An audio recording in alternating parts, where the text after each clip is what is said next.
जय गजानन, नमस्कार. मुलांचं ऐकून आपण आपल्या जेवण पद्धतीमध्ये बदल केले पाहिजे की नाही, हा आजचा आपला टॉपिक आहे. तर याचं कारण असं आहे की इथे राहून, म्हणजे भारताच्या बाहेर राहून किंवा आता भारतामध्ये पण खूप बदल झालेले आहे. पूर्वी जे वरण भात, भाजी पोळी आणि सिंपल जेवण होतं, तिथे आता मला वाटतं बरीचशी यंग जनरेशन त्याच्यावर आक्षेप घेऊन म्हणू लागली की भारतीय जेवण हे फक्त कार्ब ओरिएंटेड आहे आणि तुम्ही त्याच्यामध्ये अजून प्रोटीन इन्क्लूड केले पाहिजे. आणि आईवडिलांना ते स्पेशली म्हणायला लागले की चुकीचं तुम्ही खाता आहे.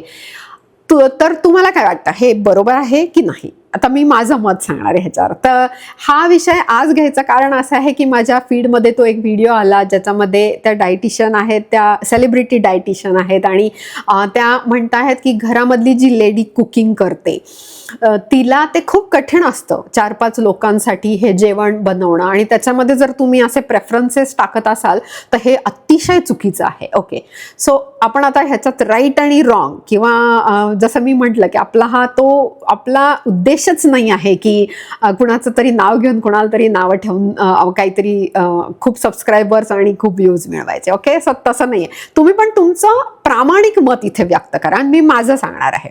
मला वाटतं त्या घरातली जी आपली शेफ आहे, कुक आहे, आपली आई आणि मावशी जे कोणी स्वयंपाक करत असेल त्यांच्या दृष्टीने खरंच आहे, कधी कधी भाजी काय करू इथून जी सुरुवात होते ना, आता हे नवीन त्यांच्यावरती जे लादले जात आहेत प्रोटोकॉल्स, हे टाकायचं ते टाकायचं, कदाचित ते कठीण असेल त्यांना. परफेक्ट आहे, पण आता हा पण फार महत्त्वाचा आहे, कारण मीही त्यातनं गेलेले आहे. जेव्हा माझा मुलगा जिमला जायला लागला किंवा मुलगी, आणि त्यांनी जेव्हा सजेस्ट केलं, आणि मी खरं डायटिशियन आहे, मी वेलनेस स्पेशालिस्ट, मी हे करते काम, तरी पण मला होतं की नाही भारतीय जेवण चांगलंच आहे, स्पेशली मराठी जेवण.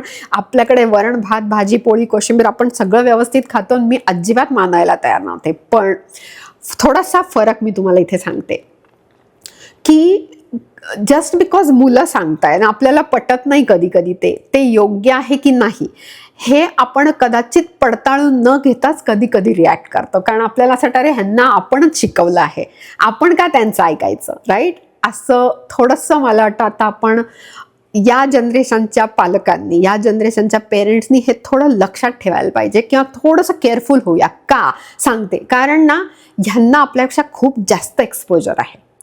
मान्य, मला ते सगळं चांगलंच बघतात सोशल मीडिया, कदाचित असं नसेल, पण त्यांच्याकडे सोशल मीडिया किंवा त्यांच्याकडे AI टूल्स, त्यांच्याकडे खूप नॉलेजचा साठा आहे. सगळा योग्य आहे का नाही, पण काही गोष्टी त्यांच्या खरंच घेण्यासारख्या आहे, आणि ही त्यातली नक्की आहे. कारण बरोबर आहे, देअर इज अ रिझन की भारतामध्ये इतकं जास्त डायबिटीजचं प्रमाण वाढलं आहे, किंवा इंडियन्समध्येच इन जनरल. माझेच किती तर क्लायंट्स आहेत जे इंडियन्स आहेत आणि they are struggling with diabetes, cholesterol issues, heart health और वेट इश्यूज, म्हणजे बेसिकली मेटाबॉलिक सिंड्रोम, जे मेटाबॉलिक प्रॉब्लेम्स आहेत ते आहे. आणि आपलं आहे की आपलं जेवण आणि आपलं सेडेंटरी आयुष्य, म्हणजे आपल्याकडे अजून तेवढं प्रखरतेने वर्कआउट करण्याचं किंवा स्ट्रेंथ ट्रेनिंग, वेट लिफ्टिंग किंवा कार्डिओ ह्याचं महत्त्व आपल्याला नाही पटलं. आपल्याला अजून पण वाटतं आपण थोडा वॉक करून आलो तर आपण हवं ते खाऊ शकतो, आणि ह्यामध्ये आपण अडकून गेलो आहे. सो मुलांना नावं ठेवण्यापेक्षा मी माझं सांगते की जेव्हा माझा मुलगा मुलगी ते जेव्हा जायला लागले आणि त्यांनी त्यांच्या डिमांड सांगितलं की मम्मी हे इन्क्लूड करायला पाहिजे, ते करायला पाहिजे, एक चांगलं झालं की बिकॉज मी माझी मॉम हॅट बाजूला काढून ठेवली आणि डायटिशियन वेलनेस हॅट घातली आणि तो रिसर्च सुरू केला, आणि मला खरंच पटलं.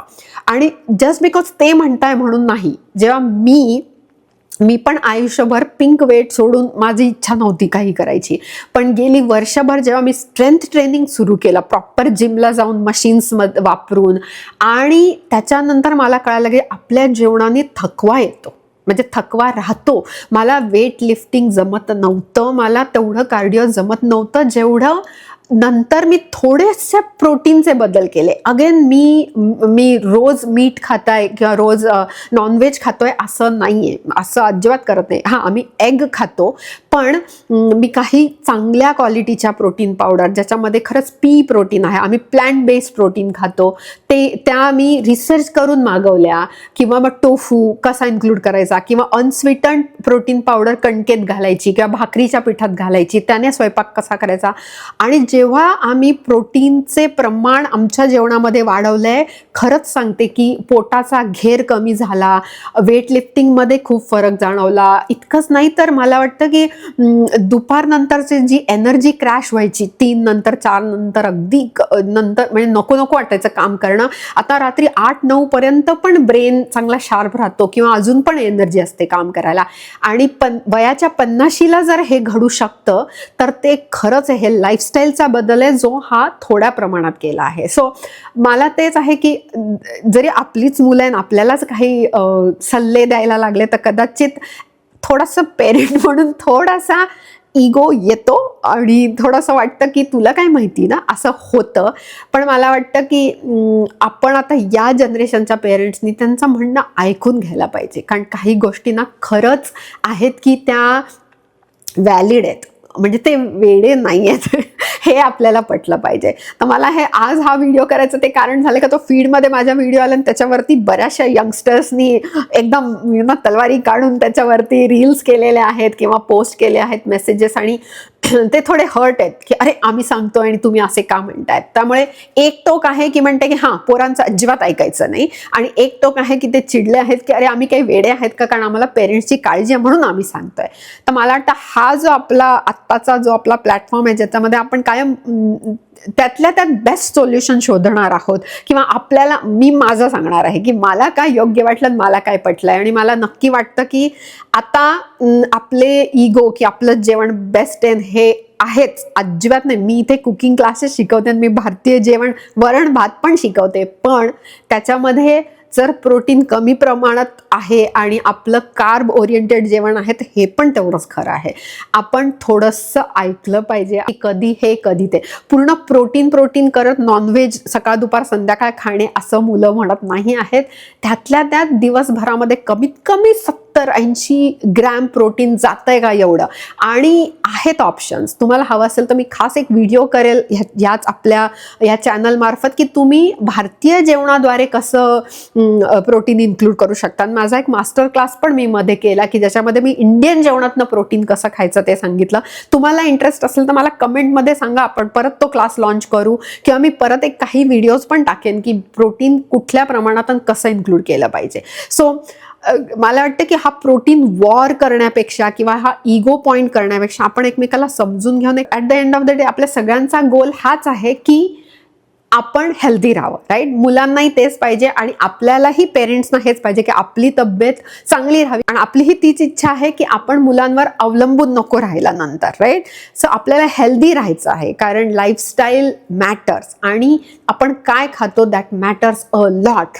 आणि हे ठरवूया की नाही, प्रोटीन गरजेचं आहे आणि काही प्रमाणामध्ये काही ट्विक्स करून, जसे दही, पनीर, टोफू, काही प्रमाणामध्ये उसळी, सो हे इन्क्लूड करून थोडं माइंडफुली इन्क्लूड करू. म्हणजे नुसती बटाट्याची भाजी आणि चपाती जेवणाला आहे तर बरोबर आहे, मुलं म्हणणारच की अरे प्रोटीन कुठे आज. हा जो दृष्टिकोन आहे हा आपण खरंच जाणून घेतला पाहिजे. तर तुम्हाला याबाबत काय वाटतं ते मला नक्की सांगा कमेंट्समध्ये. या व्हिडिओ मार्फत मी मुलांना आणि मुलींना, यंगस्टर्सला थोडीशी रिक्वेस्ट करेन की एक काम करा, थोडासा आईला सपोर्ट करा किचनमध्ये, किंवा जे कोणी कुक करताय ना त्याला हेल्प करा की कसं प्रोटीन इन्क्लूड करू शकतो. म्हणजे इन्स्टेड ऑफ ऑर्डर सोडणे की असं नका करू तसा नका करू, तुम्ही स्वतः पण जॉईन व्हा, मिळून कुकिंग करायला लागा, विच माझी मुलं आणि आम्ही करतो. असं कधीच होत नाही की मी एकटीने स्वयंपाक केला, ते पण किचनमध्येच असतात आणि आम्ही मिळून करतो, त्यामुळे का मजा पण येते आणि मग एकमेकाला करेक्ट पण केला जातो. सो नक्की ट्राय करा आणि नक्की हे सांगा की तुम्हाला काय वाटतं प्रोटीनच्या संदर्भामध्ये, कारण बराचसा प्रोटीन वॉर हा प्रकार झालेला आहे आणि तो 2 जनरेशन्स मधला वॉर झाला आहे आणि त्याच्यावर मला असं वाटतं की भाष्य केलं गेलं पाहिजे. सो प्लीज कमेंट्स करायला विसरू नका. Thank you very much. पुन्हा भेटूया पुढच्या व्हिडिओमध्ये.